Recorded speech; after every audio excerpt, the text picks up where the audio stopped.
All right, recording now. So Mark Webber was the trainee test driver for, it was Renault at the time.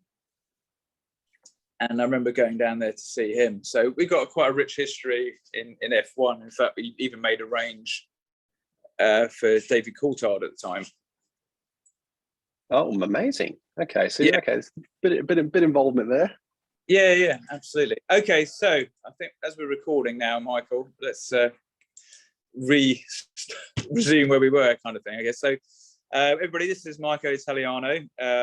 He is currently based out in Perth, having a bit of rest after a very busy F1 season. So Michael, thanks for joining us today and for being on Total Energy. And obviously we've got our article from you where people can learn some secrets to your success and what your favorite superpower and cheat meal. But if you want to just give us a brief introduction, who is Michael Italiano, and get into the whole F1 kind of side of training and so on, that'd be awesome. Yeah, my name's. First and foremost, thank you, Daniel, for having me. Always nice to talk performance with another like-minded person. So thanks a lot. My name is Michael Italiano. I work in Formula One, so I'm a performance coach, and I currently train Daniel Ricciardo, who is the McLaren Formula One driver. So my initial job is to travel the F1 circuit with Daniel and go to every race with him and pretty much prepare him to perform. That's pretty much what I do. And on the side of that, I'm also an online trainer. So I have my own online health and fitness platform where I train other clients as well, from athletes to the average Joe, to quite a wide variety of people. And that keeps me busy all day, every day. I guess kind of this strange season that you've just had, has that been created a lot of challenges for you in terms of travel, obviously following the F1 around the world, and whilst juggling your other kind of coaching business as well? Yeah, the last 2 years have been very challenging from a COVID aspect, mainly because traveling now is not easy, as many people may know. You need forms, approvals, PCR tests. So moving from country to country isn't easy. You can't just go as freely as you like, which I used to do in the beginning. I used to be able to fly freely to see Daniel, to train him in between races.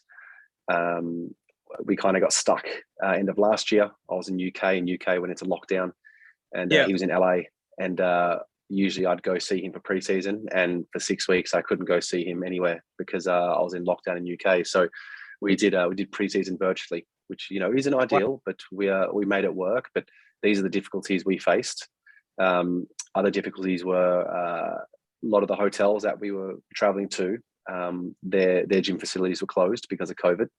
So we, all of a sudden we had no facilities to train out of. So had to be very flexible with my training and my training style, and adapt to the situation at hand. And we started doing a lot of more body weight style training, home style. I bought a bunch of equipment at my house, and he'd be coming over my house, and we'd be training in my lounge room. So that's pretty much been the main difficulties of the last year, based on the COVID parameters.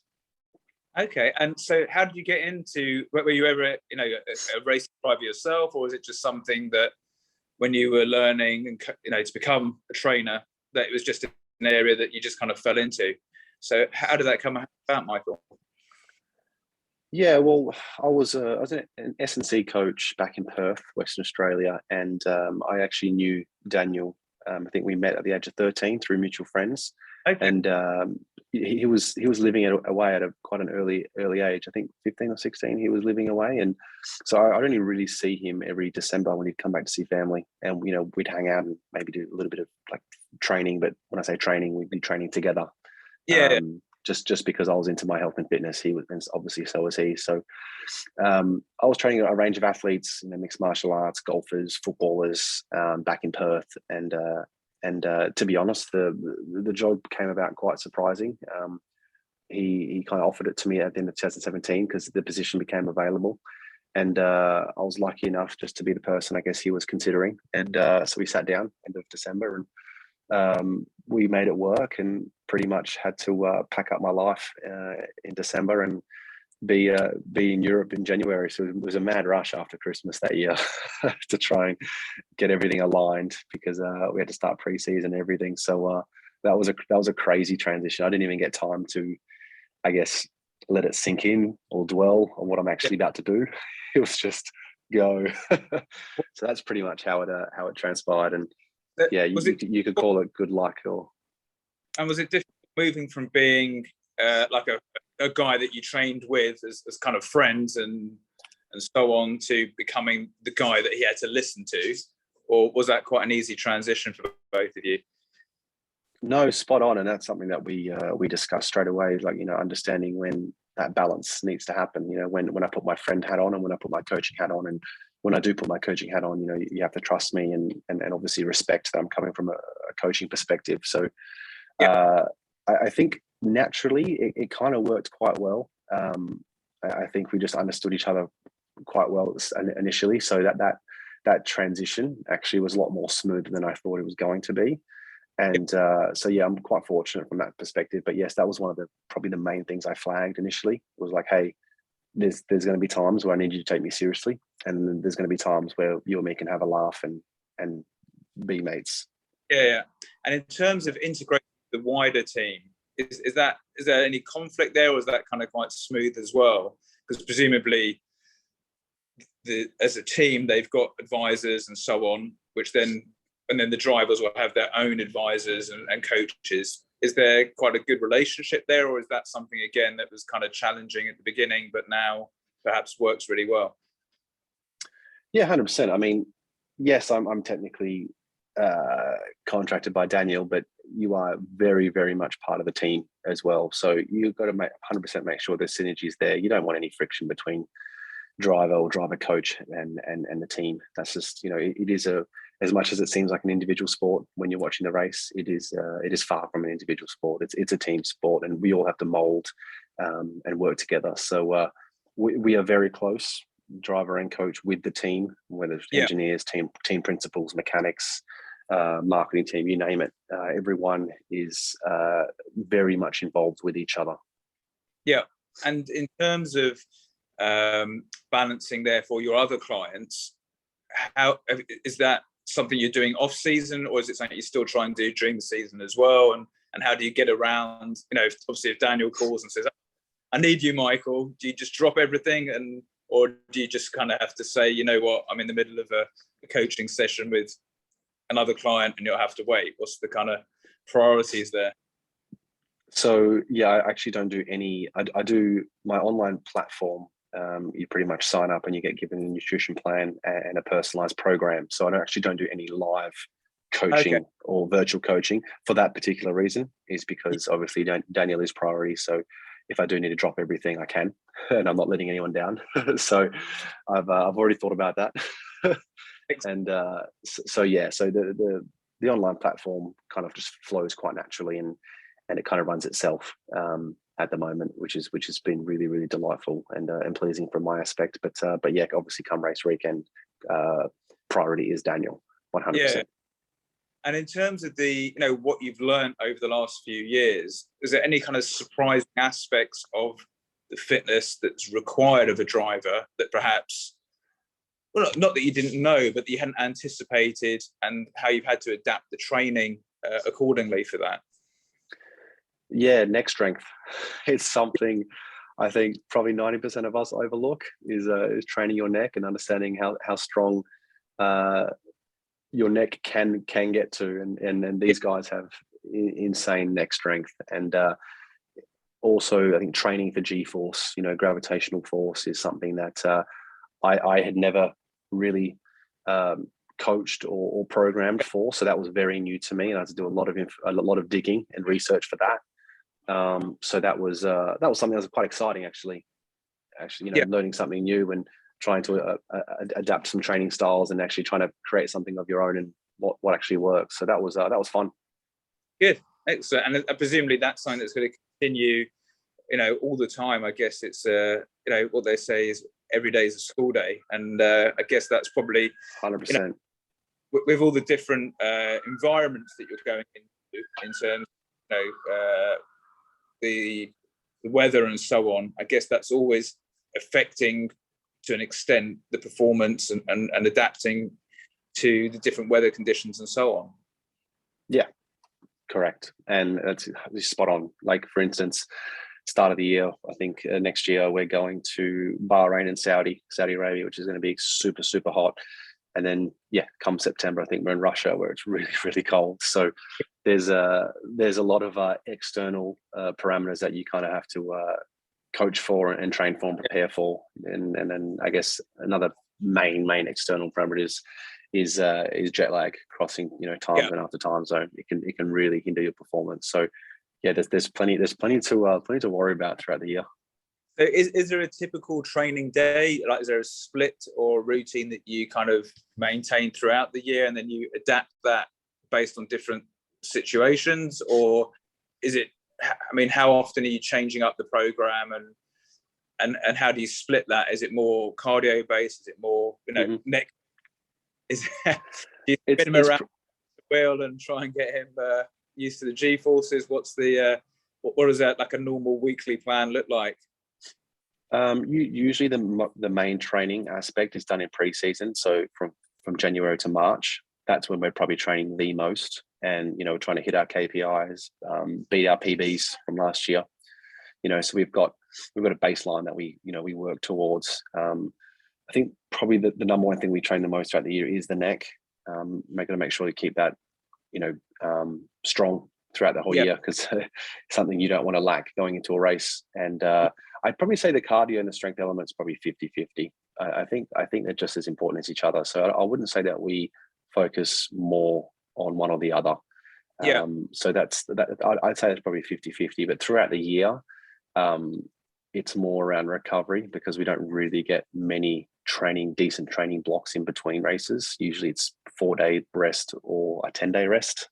So yeah, very rarely can I periodize a very good training block. We do have like a mid-August break where you get 2.5 weeks off, but you also have to be mindful of your athlete that it's called a break for a reason. It's because they need a break. So you also don't want to give them 2 weeks of training. So yeah, I think monitoring training volume is difficult, and I guess that's where the coach-client aspect comes into play, where you just got to communicate well with your driver and just make sure to see how he's feeling. Actually ask him how he is feeling, and I guess that's probably the most accurate way to program, is to see, get some feedback from him himself. And in terms of diet, then, is it any kind of leaning towards anything? I mean, is Daniel, obviously Lewis is vegan. Has Daniel gone down that route, or is he more of an omnivore? No, that we don't have any preferred eating style as such. It's just kind of it's irrelevant to what actually works for us. Yeah. Well, I wouldn't say. Kind of. Sorry.